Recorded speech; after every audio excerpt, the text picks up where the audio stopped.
কারণ দিন কায়েমের কথা করলে কয় যে ওমা তা তো রাজনীতি করে, তোমার জন্য আমার কোনো আলোচনাই নাই, তুমি বুঝো নাই, তোমার জন্মও তুমি বুঝো নাই, তোমার আল্লাহ বানাইছে রাজনীতি করার জন্য। আসসালামু আলাইকুম রহমতুল্লাহ। আলেম দিন ওলামা একরাম কেন রাজনীতি করবে? ওলামা একরাম তো রাজনীতি করার অধিকার রাখে না। তারা তো মসজিদ, মাদ্রাসা, খানকা, পীর এইসব নিয়ে পড়ে থাকবে। তারা কেন রাজনীতি করবে? কোরআন হাদিসে রাজনীতি কথা আছে? এটা মানে আলেম ওলামারা তারা কেন রাজনীতি করবে? এই প্রশ্নটা যারা করেন, যারা ভাবেন যে আমরা রাজনীতি করতে চাই না, আমরা রাজনীতি মুক্ত, যে সকল আলেমরা এই কথা বলেন যে আমরা রাজনীতি করি না, কোনো দলের সাথে সম্পৃক্ত নাই, আমরা কোনো দল আমি করি না, যারা এই কথা বলেন তাদের উদ্দেশ্যে কিন্তু আজকের আমার এই ছোট্ট ভিডিওটি।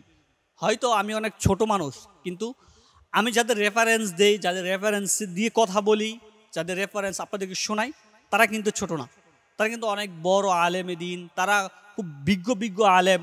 তাদের কথা খুব গুরুত্বপূর্ণ, তাদের কথার খুব ওজন আছে। তো চলুন দর্শক, আমি এখন আপনাদেরকে একটি ভিডিও দেখাবো, যেই ভিডিওর দ্বারা আপনারা স্পষ্ট হয়ে যাবেন যে আসলে আলেম দিন ওলামা একরামদের রাজনীতি করা কতটুকু জরুরি এবং ওলামা একরাম কেন রাজনীতিতে অংশগ্রহণ করবে না, তার কিন্তু গুরুত্ব কিন্তু এই ভিডিওতে আপনারা বুঝতে পারবেন। দর্শক চলুন আমরা সেই ভিডিওটি দেখে আসি। কারণ দিন কায়েমের কথা করলে কয় যে ওমা তা তো রাজনীতি করে, তোমার জন্য আমার কোনো আলোচনাই নাই, তুমি বুঝো নাই, তোমার জন্মও তুমি বুঝো নাই, তোমার আল্লাহ বানাইছে রাজনীতি করার জন্য।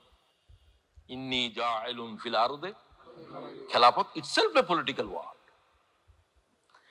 তুমি রাজনীতি জানো না, তোমার কোন কোন জিনে পয়দাশ দিছে, তোমার কোন মালাইকায় পয়দাশ দিছে?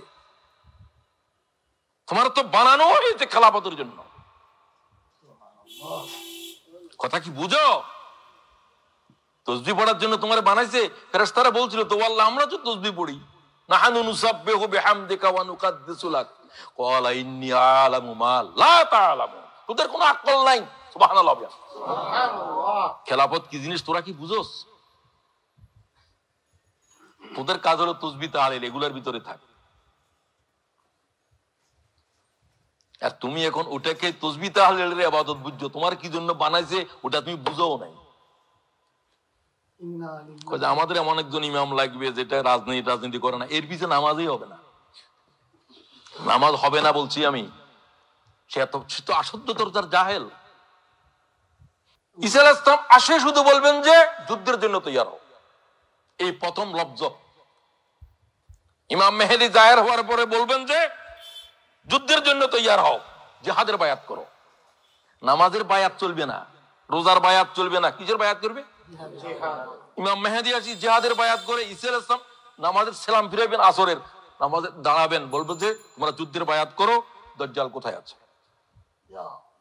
তোমার কোনো খবর নেই। তুমি তখনও বলিও আমার তো কিছু তসবিহ আছে বাকি আছে, তুমি পড়ো তসবিহ গুলো। তোমার তো আর কোনো কাম নাই, তুমি বুঝো না। তুমি নামাজ বুঝছো, তুমি জানো না যে যে জিনিস নামাজের কাদা করে দেয় সে জিনিস বুঝো নাই, সেটা হলো জিহাদ। শুধু এক খন্দকের যুদ্ধে রাসূলুল্লাহ 9 ওয়াক্ত নামাজ কাজা হয়েছে। সুবহানাল্লাহ। তুমি নামাজ বুঝছো, নামাজের মুলতবি করে দিয়েছে সেটা বুঝছো? তুমি তোমার মৌতের আগেও বুঝতে নাও, কারণ তুমি তোমার নিজের ধারণা যে তুমি বুঝে ফেলছো তোমার চিকিৎসা নাই। হাকিমকে জিজ্ঞাসা করে কার চিকিৎসা নাই? সবাই তো চিকিৎসা আছে, তবে যে রোগী মনে করে যে আমার রোগ নাই এর চিকিৎসা নাই। কথা বুঝোনি কি বলি? যে বলে আমি বুঝে ফেলছি তোর চিকিৎসা নাই, তুই এই অজ্ঞতা নিয়ে কবরে যাবি। চিকিৎসা তার আছে মনে করে আমাকে আরো জানতে হবে, আমি তো কিছুই জানি না, তোমার জন্য জানার আছে। আজীব বিষয় চলছে উম্মতের উপরে, উম্মতের আলেমেরা গোমরা হয়ে গেছে ইল্লা মাশাআল্লাহ। এবং কিয়ামতের আগে তাই হবে। হুজুর বলছে কিয়ামতের আগে দিয়ে উবাদুন জহালুন উলামাউন ফুসাক। قال রাসূলুল্লাহ আলেমেরা সব ফাসিক হয়ে যাবে, জাহেলেরা আবেদ হয়ে যাবে। তো জাহেলেরা আবেদ হবে, ইবাদত বুঝবে না। কথা বুঝছেন নাকি? ইবাদত বুঝবে না, হেদের ইবাদত হবেও না, কারণ তাতে ইলম নাই। কোরআন শরীফ পড়ে ভুল পড়ে, ওটা করে ভুল পড়ে, ভুল কর সবকিছু।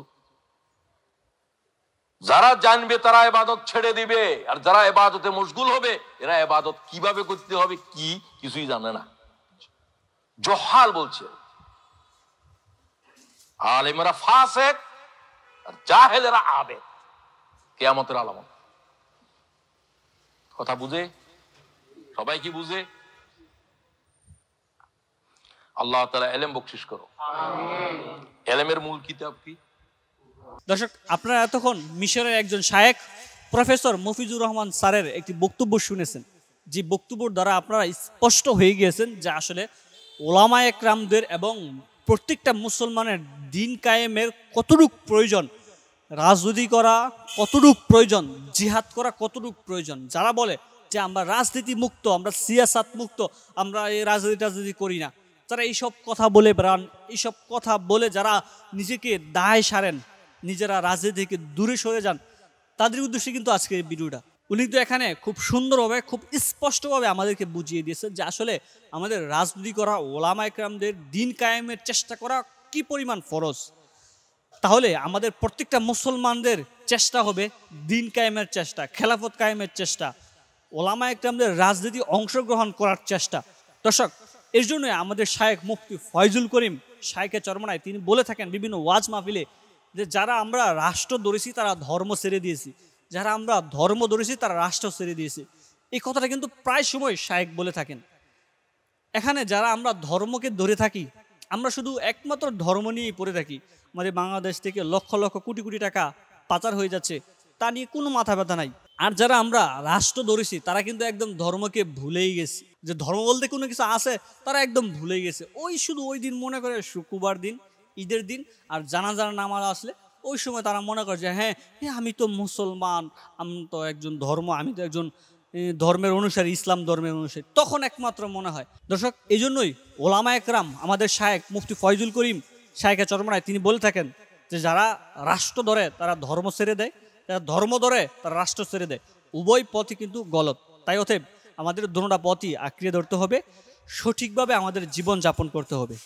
তো এই ছিল ভিডিও, আজকের মতো এখানেই বিদায়। আসসালামু আলাইকুম ওয়া রাহমাতুল্লাহ।